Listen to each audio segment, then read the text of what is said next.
Hello students, welcome to your channel Students Abode.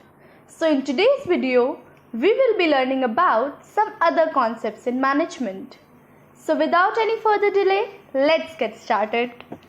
So in the previous video, we discussed about the basics of management, like what is management, what is effectiveness and efficiency.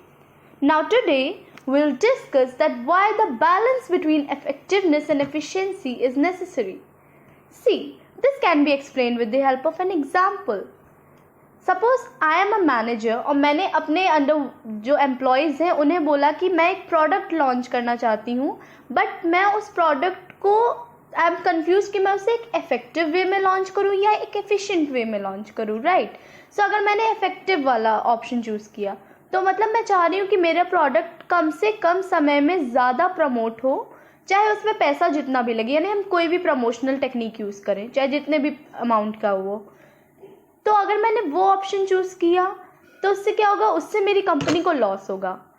Now you must be thinking कि loss कैसे होगा, right?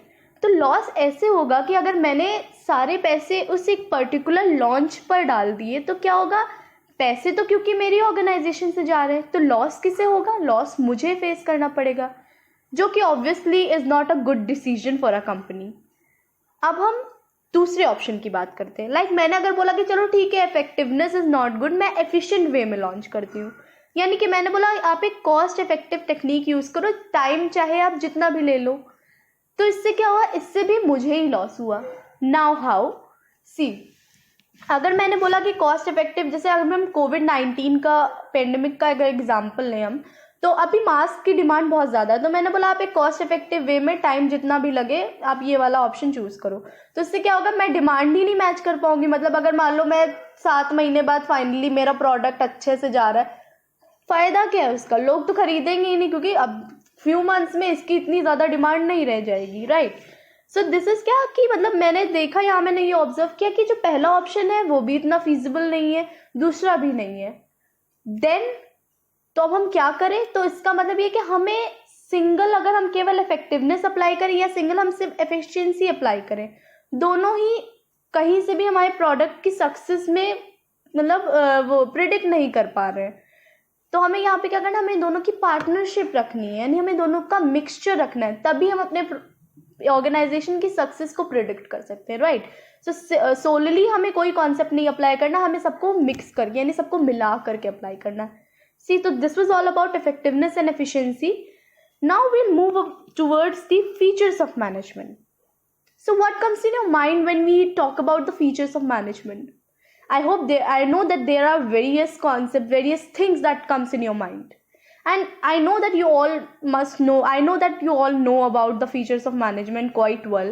Well, if you don't, then I'm here to explain you. So features of management are something that makes management more generally acceptable. How? See, अगर हम कोई चीज़ को जब हम accept करते हैं या कोई चीज़ को हम जब ऑप्ट करते हैं, तो क्यों ऑप्ट करते हैं? क्योंकि उसके अंदर कुछ ऐसे फीचर्स होते हैं, कुछ अट्रैक्टिव चीज़ें होती है जिसकी वजह से हमें लगता है हाँ, this is the best suitable option for us. तो ऐसे मैनेजमेंट के भी कई सारे फीचर्स हैं, राइट? सो हम क्या करेंगे, हम आप देखते हैं कि क्या क्या फीचर्स हैं, हम हर फीचर को डिस्कस करते हैं। So let's begin with the first feature of management, that is a goal oriented activity. So now how management is a goal oriented activity? See, जब भी कोई ऑर्गेनाइजेशन सेटअप होता है तो वो किसी ना किसी ऑब्जेक्टिव के साथ सेटअप होता है, वो ऐसे ही तो नहीं सेटअप किया जाएगा, मतलब उसका कोई तो ऑब्जेक्टिव होगा। फॉर एग्जाम्पल, अगर हम एक कॉलेज का एग्जाम्पल है तो कॉलेज का भी कोई ऑब्जेक्टिव होगा। जब हमने कॉलेज को स्टार्ट किया तो उसका कोई ऑब्जेक्टिव होगा। कंपनी लॉन्च हुई, कंपनी का कोई ऑब्जेक्टिव होगा। अब से लेकिन क्या होता है, इन दोनों का ऑब्जेक्टिव अलग होता है। अलग कैसे होता है? यानी ऑब्जेक्टिव तो है, लेकिन दो कंपनीज का स्केल अलग है, उसके ऑपरेशंस अलग हैं और उनका नेचर अलग है। तो हर का डिफरेंट ऑर्गेनाइजेशन का डिफरेंट ऑब्जेक्टिव होता है उनके नेचर के हिसाब से। तो मैंने कॉलेज और कंपनी का एग्जांपल लिया। जैसे कॉलेज का ऑब्जेक्टिव क्या हो सकता है कि अगर वो नया नया एस्टैब्लिश हुआ तो एटलीस्ट 10,000 स्टूडेंट का तो एडमिशन हो ही उनके कॉलेज में पर ईयर के हिसाब से। But at the same time अगर हम एक कंपनी की बात करें तो कंपनी का ऑब्जेक्टिव क्या हो सकता है कि वो एटलीस्ट 500 यूनिट्स तो पर डे सेल ही करे, तभी तो प्रॉफिट आएगा, वरना मतलब कैसे प्रॉफिट आएगा। सो यहाँ हमने देखा कि ऑर्गेनाइजेशन तो डिफरेंट है ऑब्जेक्टिव तो दोनों के पास है, पर ऑब्जेक्टिव दोनों के डिफरेंट है नेचर के हिसाब से. So that is why management is a goal oriented activity. अगर अब हम नेक्स्ट फीचर की बात करें तो management is all pervasive in nature. So now what do you understand by the word pervasive? See, pervasive का मतलब होता है something that is applied everywhere.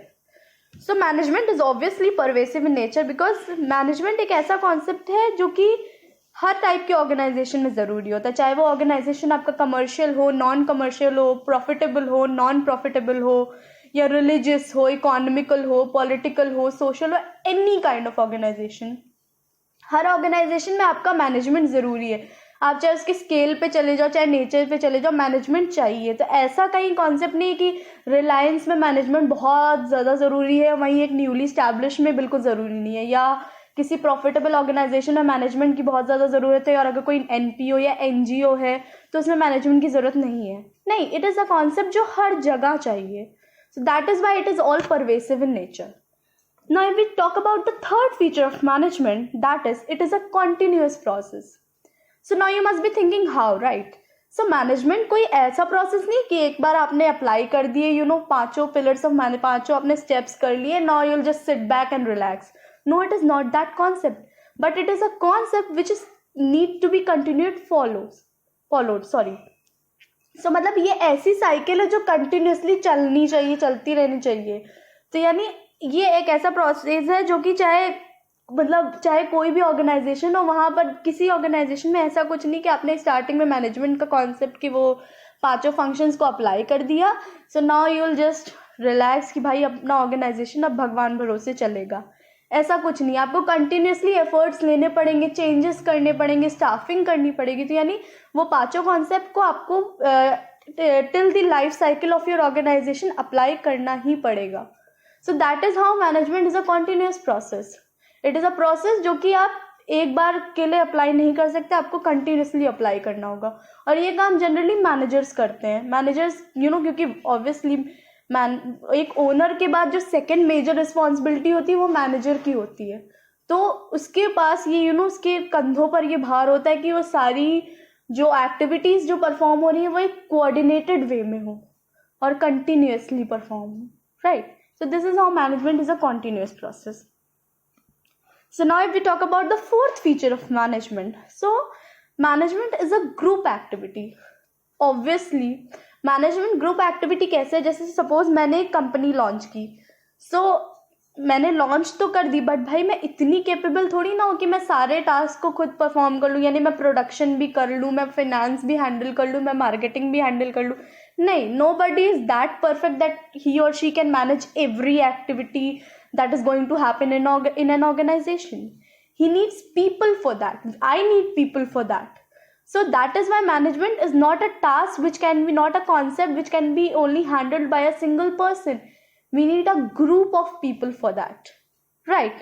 तो यहाँ पर बोला गया कि मैनेजमेंट और उनके एफर्ट से ही हर एक्टिविटी को हम अच्छे से परफॉर्म कर सकते हैं.